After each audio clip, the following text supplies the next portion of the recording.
But no, I mean, you're right. And I think that that's a fair criticism. You should be in front of a camera. No, it's like I'm agreeing with you, but it's almost like you don't want me to. I think the problem is you're agreeing with me so that you can say, yeah, but I mean, the party is still better than Trump.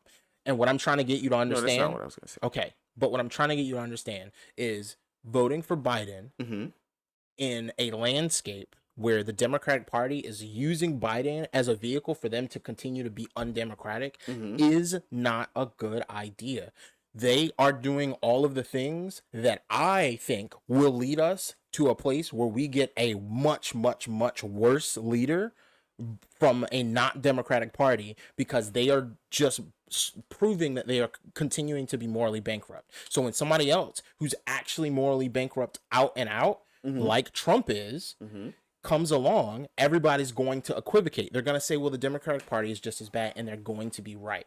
And what I keep trying to impress upon people, what I keep trying to explain is, at some point, you have to say, no, there has to be a line that you can't cross. For me, it's actively interfering in a democratic process. That's my line. For me, I would never vote for Trump, but I think the federal, the national Democratic Party has also crossed that line. And I don't think we should continue to support them without getting some kinds of guarantees from them that they're not going to continue down that path. And if that's fair, if forcing them to actually have a primary because they don't want to have a primary because Joe Biden's the incumbent, if showing them, hey, if you do this, you're just not going to win.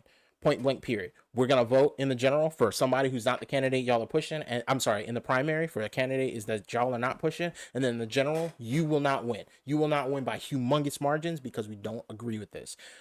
I understand that normie Democrats are probably not going to see it this way. Not probably. Probably ain't the word you're looking for. Probably is the word I'm looking for. They will not see it that way. No.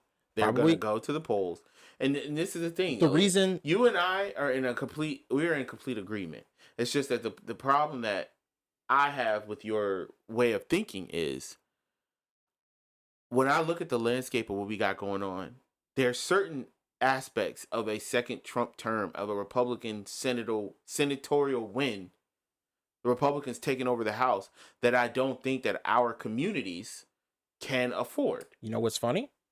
I think there are things that the Democrats are doing right now that I think are just as dire. So I'm gonna be honest. Fair. I'm gonna be honest. How you feel. That's fair. Our border policy right now, and I have never been an immigration guy. Like I've never been a stop the people coming across the border guy. Like that's not me. I don't think that's really the answer most of the time. But right now, have you been paying attention to what's going on? Yes, Title 42 was overturned a couple of months ago. Like literally, like 3 months ago, maybe less. But Biden was doing Trump's policy of remain in Mexico since he became president. They have been deporting like crazy since he became president. That's not even a problem. It's just that people have been saying, "Oh, there's this giant flood of people coming into the country." No. Okay, no. Go ahead. No. There are like 4,000 people a day coming across the border. Yeah, because they've been doing remain in Mexico for the past 3 years. That's not why. That's exactly why. No, it's not. And this is one of those, I need you to really go take some time and just read up on I do. That's the thing that's killing me. Okay, so then you should know there are 4,000 people coming across the border from Venezuela, from Haiti, from a bunch of places in Africa, from all over, because the cartel is literally hot. They got ads up on the internet where they're soliciting people to come to Mexico. They're basically taking everything they've ever owned. They're raping their women, and then they're sending them across the border so they can smuggle drugs at other places that are not the border crossings. The response to this should be probably to make crossing the border vastly more difficult, not to not let people in, but we need to hire a lot more judges. We need to hire a lot more border crossing agents. We need to improve our policies about what we do when we find people illegally trying to cross the border. We need to enhance the policies that we have as far as supporting governors on border states so that they have the things that they need to take care of the problem. We're not doing any of that. You know what they did do? They welded the doors at several of the border crossings open because there are flooding issues. They didn't put different gates on so that when the floods come, it doesn't break the gate. They welded the gates open. There are 4,000 people coming across the border a day. I don't think you have a conception of how many people that actually is. Oh, no, I do, Elliot. I do. I was genuinely surprised At first I was kind of upset when they were busing people from Arizona and from Texas to like New York and California and all these other places. I was like, why are y'all doing that? Y'all They're just doing using it these for people. a political football. Yeah, but have you seen how fast everybody is turned when they started getting 10 or 15,000 people into their state in the course of a month or two? I'm not, and I feel like you think that what I'm saying is Biden is doing a good job on the border, or even saying we should let them in. I'm not saying that. I'm saying that what that I'm is saying is specifically, I want to make sure that I'm kind of directing this conversation here. I feel as though there are certain aspects of allowing the Republicans to win, which I take your points, I think are worse. You can disagree with that. It's not. But I think that Biden's having these people coming across the border is not as bad as Donald Trump and what he would do at the border. I just disagree with you. Explain to me what Donald Trump would do at the border that would be worse than the effect of ripping families apart, ripping babies away from their mothers. Yeah, okay. That's way, way worse. Okay. And then the kids were dying in the facilities, and there were no paperwork. You don't remember when Donald Trump's border crisis? They had a doctor, but I don't think we're talking about the same thing. Literally forced sterilization of all women coming into this specific facility, and he should be in prison. Yeah, but what I'm saying is, those are the types of things that if you're like, well, we're just gonna not vote for Biden and let Trump win. Those are the types of things that we can welcome back. But my problem is, you're saying, okay, look at all of these terrible things that Trump did. And what I'm saying is, yes, Trump did this list of terrible things. The Democrats are doing this list of terrible things, and they are equal but different. They're equal to who? Let's start there. Equal to who? In their effect of destroying the country. They're equal to the country. They're equal to you. No, it's not. Because they're not equal to me. I don't see them as equal. Okay. You don't see them as equal. I don't see, when I look at the entire package of what we get out of a Biden second term or a Trump second term, I don't think they're equal. I just disagree with you. Okay. Are you talking about, okay, but now I'm going to flip that question back on you. You're saying that the effect that they have on your life is not equal. No, I'm not saying that at all. Okay. Because I don't understand. Do you understand why it's dangerous? I don't think the impact on my life is equal either. Okay. But I don't think that the impact on the entire country and the planet is equal if Trump wins or if Biden wins. I just don't agree with you. All right. I don't think we're going to get any further on that aspect. So let me ask you, think that Biden and Trump are 100% equal? All of the bad stuff and even the good stuff about Trump, and then you pile up all the bad stuff and the good stuff about Biden, you're telling me equal? I'm telling you that their aggregate effect is equal. Yes. Okay.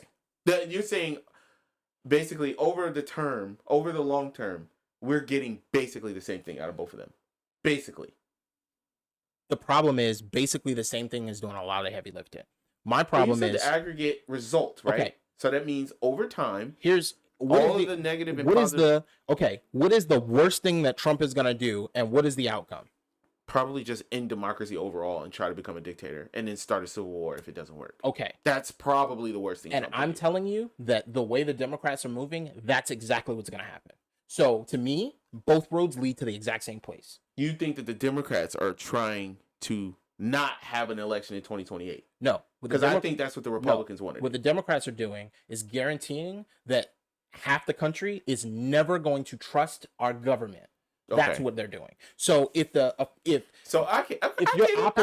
you're operating in a manner that is guaranteeing that half the country isn't going to believe in democracy, what you're effectively doing is destroying democracy. So I agree with you. Trump is going to do it on purpose. Trump is going to set out specifically to pick away at the systems that are going to keep us from allowing him to be a king of the country. I'm saying the Democrats are handing every tool to whoever comes after Trump to be able to do the exact same thing, because they're actively destroying all of the ways that we would justify not allowing that to happen. We can't say, oh, well, don't let Trump be a demagogue. Don't let Trump lie to you. Don't let Trump, go and enrich himself in the government, because the Democrats are doing all of those things. So if everybody sees that there's a group of people in power who are doing all of the things, but they're doing it for themselves, they're going to go and elect the guy who's going to do it for himself, but screw those people. Mm-hmm. And I don't think people appreciate how strong most people feel about their screw you to the Democratic Party. And as long as the Democratic Party keeps getting the pass to be the kind of operation that they are, Mm-hmm. by the time I think you realize, oh, like we have a group of people we can't reason with, we can't talk to, we can't negotiate with in our country, it's going to be too late to do anything about it.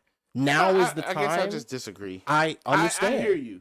And I don't think the problem that I'm having is almost every single point that you're making is 100% based in fact and reality. And I agree with. It's just, I think that you and I have a different outlook on it, because I do see when the party did what they did to Bernie in 2020, you recall my reaction to that. I was very bothered, because it kind of showed me that first of all, the Democratic Party would rather lose to Trump than win with the progressive. That's Correct. the first thing. But the second thing that it showed me was all of this hope and all of these feelings of maybe we're in a season where we can get better things isn't really possible.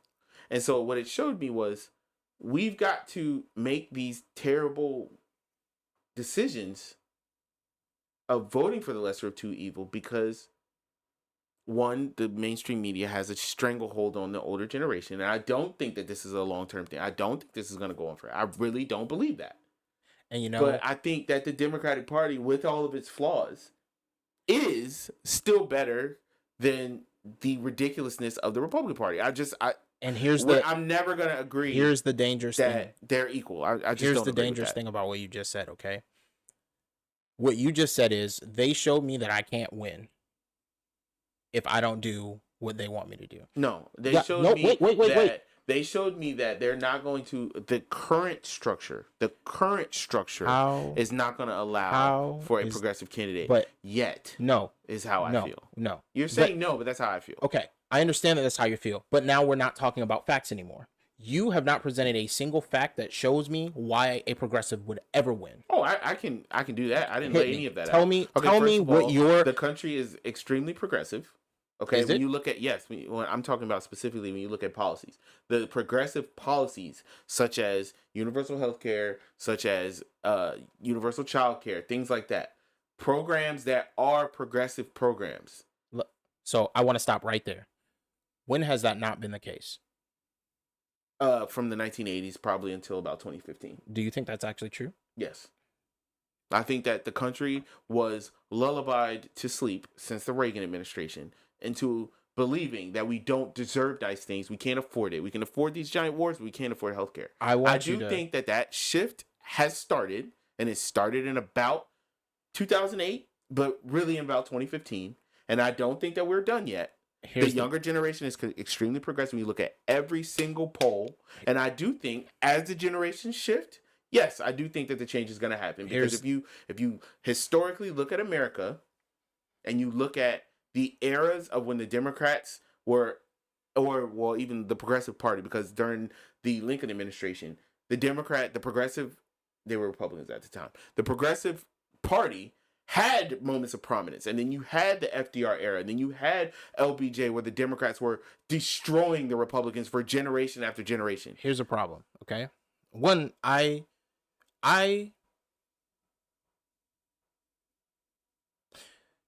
a lot of the major change that has come to our country, including Lincoln, because Lincoln, the Republican Party, when Lincoln was running in it, was a third party. Progressive. No, yeah.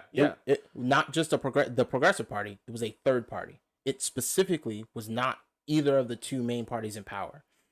The only reason that I think FDR ended up being like a Democrat was because that was kind of how he came up, but he operated like a third party because the rest of the party that he was in, Republican. I'm sorry, you're right. He specifically switched because Teddy Roosevelt was trying to.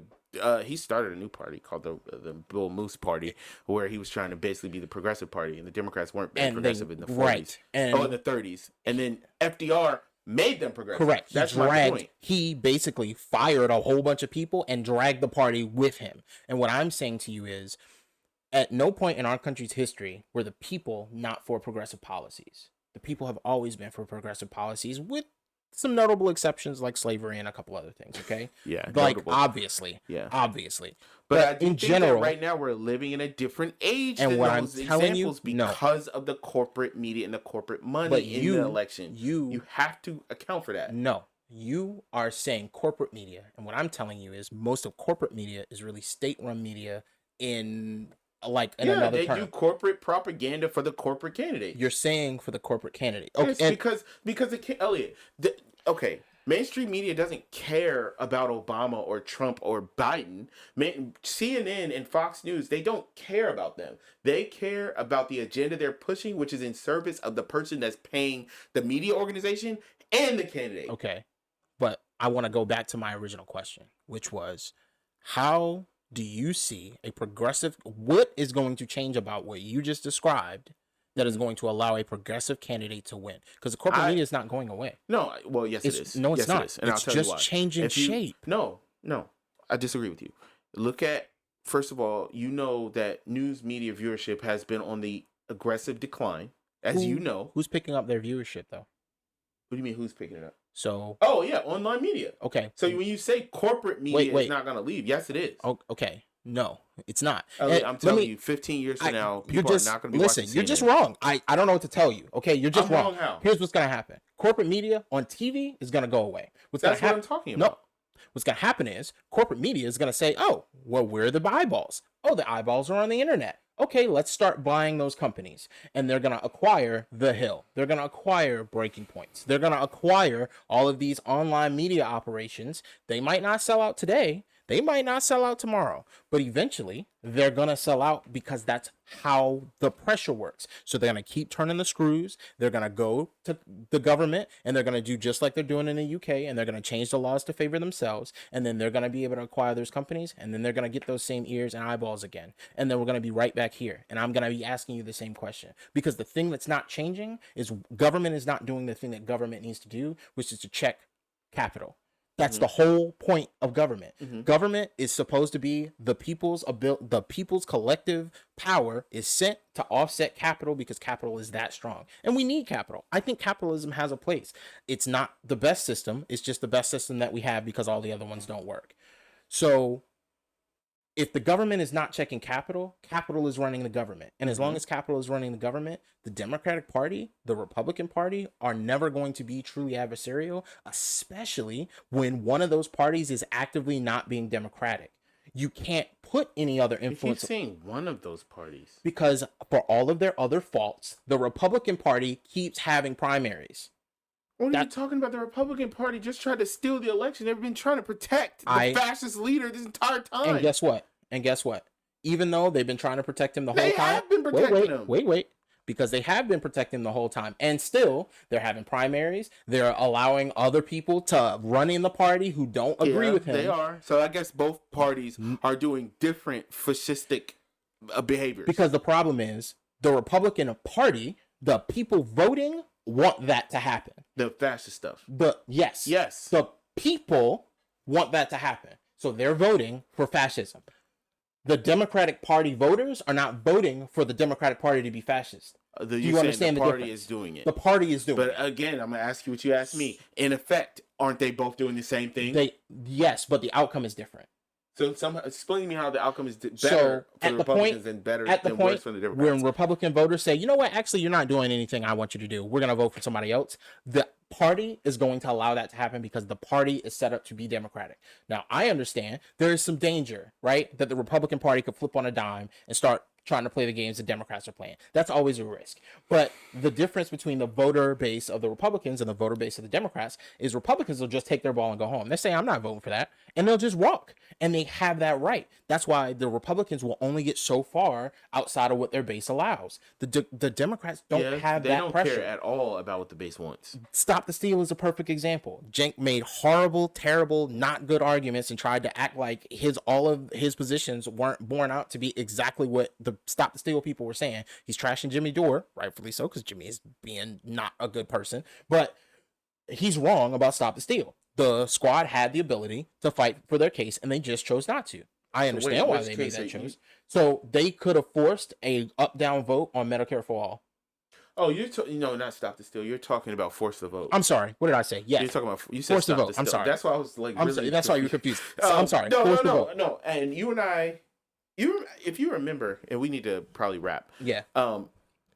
Force the Vote, we talked about this, and at one point I was like, I don't really know how I feel about it. I like the spirit of it, but I don't know how I feel about it. Yeah. And I do get what Cenk is saying about he wanted us to have a plan in place in order to enact Force the Vote. No. But Bump that. I said about a year ago, the Republicans have proven that Force the Vote could have worked.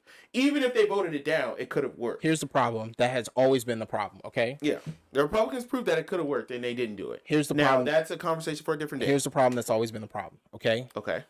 Progressive thinkers are collectivist thinkers. That is a strength and a weakness. Yeah. Because what happens is, as a collectivist thinker, when it's time for you to be a leader, for you to stand on your own and say, hey, listen, this is wrong, I'm not going to stand for it, your tendencies lead you to say, maybe it's better to just go with the group because the group is what I'm fighting for. Right.